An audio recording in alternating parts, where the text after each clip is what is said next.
एक समय की बात है, लहलहाती पहाड़ियों के बीच एक छोटा सा गांव बसा हुआ था। गांव इतना छोटा था कि सब एक दूसरे को जानते थे।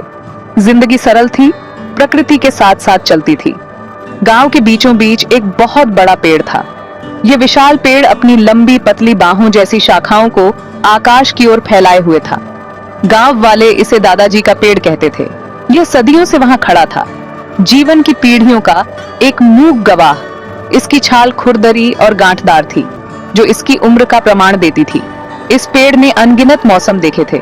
इसके पत्ते चमकीले हरे से गर्म सुनहरे और भूरे रंग में बदलते रहते थे। गांव वालों का मानना था कि दादाजी के पेड़ में उनके पूर्वजों की आत्मा बसती है। वे अक्सर इसकी छाया में इकट्ठा होते, सुख और ज्ञान की तलाश करते।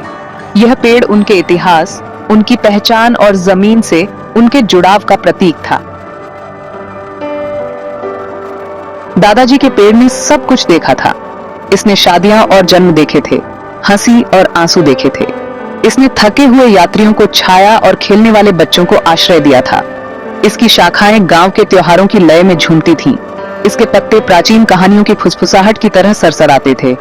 गांव के बुजुर्ग अक्सर पेड़ के नीचे बैठकर बीते हुए समय की कहानियां सुनाते थे। वे ऐसे समय की बात करते थे जब गांव नया था और यह पेड़ सिर्फ एक पौधा था।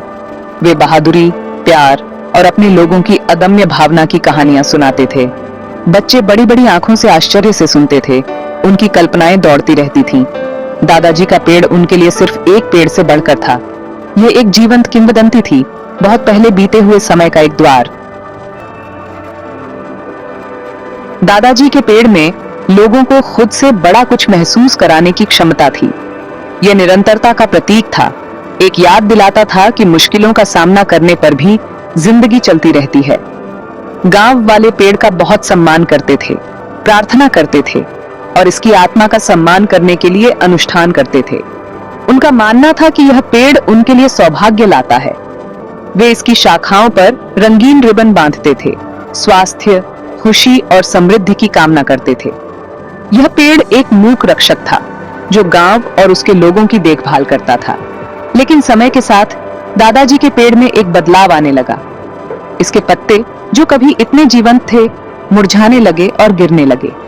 छाल, जो कभी चिकनी और मजबूत थी, सूखी और फटी हुई हो गई। जमीन पर भयंकर सूखा पड़ा था। बारिश नहीं हुई थी और नदियां सूख गई थीं। कभी उपजाऊ खेत बंजर पड़े थे और तेज धूप में फसलें मुरझा गई थीं। गांव वाले निराशा में देखते रहे, क्योंकि उनकी आजीविका छिनती जा रही थी। सूखे ने दादाजी के पेड़ को भी अपनी चपेट में ले लिया।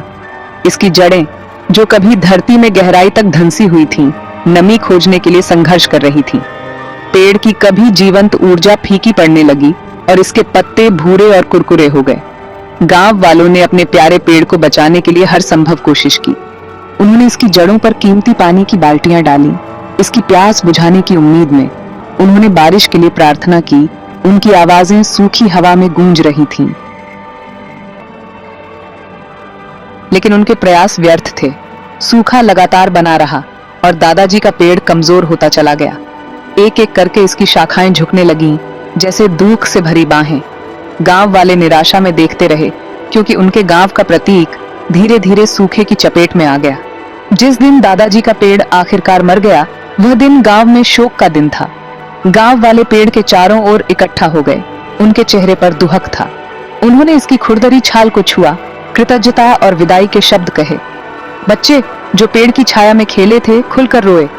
बुजुर्ग, जिन्होंने इसकी शाखाओं के नीचे अपनी कहानियां साझा की थीं, चुपचाप सोचते हुए खड़े थे।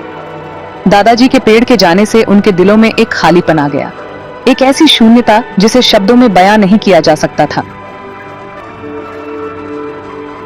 दादाजी के पेड़ की मृत्यु ने गांव के लिए एक महत्वपूर्ण मोड़ दिया। ये जीवन की नाजुकता और प्रकृति की एक कठोर याद दिलाता था। गांव वाले, जो कभी आशा और आशावाद से भरे हुए थे, अब अनिश्चितता की भावना से भर गए थे। गांव, जो कभी गतिविधि का एक जीवंत केंद्र था, शांत और शांत हो गया। जो कभी सड़कों पर गूंजती थी, उसकी जगह एक भयानक सन्नाटा ने ले ली।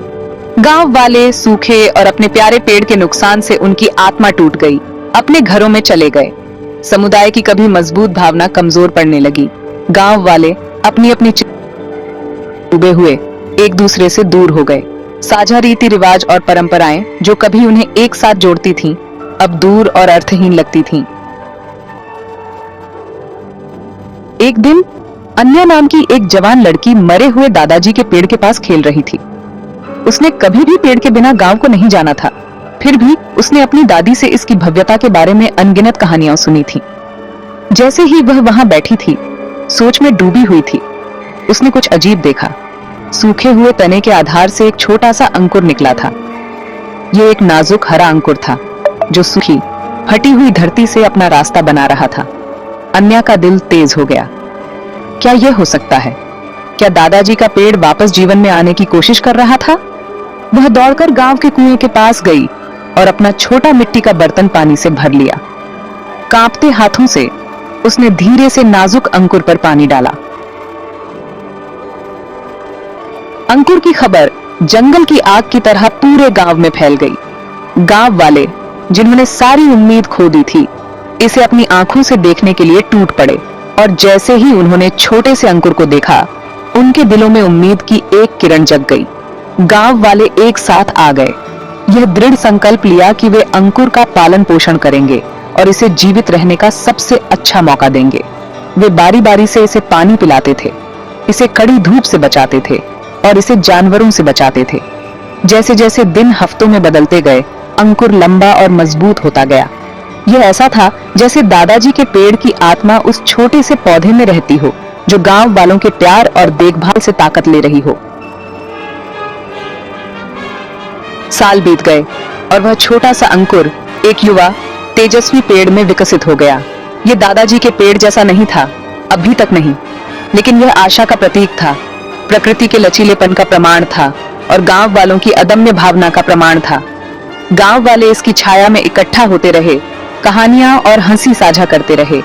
उन्होंने अपने बच्चों को दादाजी के पेड़ के बारे में सिखाया, उन्हें आशा, दृढ़ता और सभी जीवित चीजों की एक दूसरे से जुड़ाव के महत्व की याद दिलाई।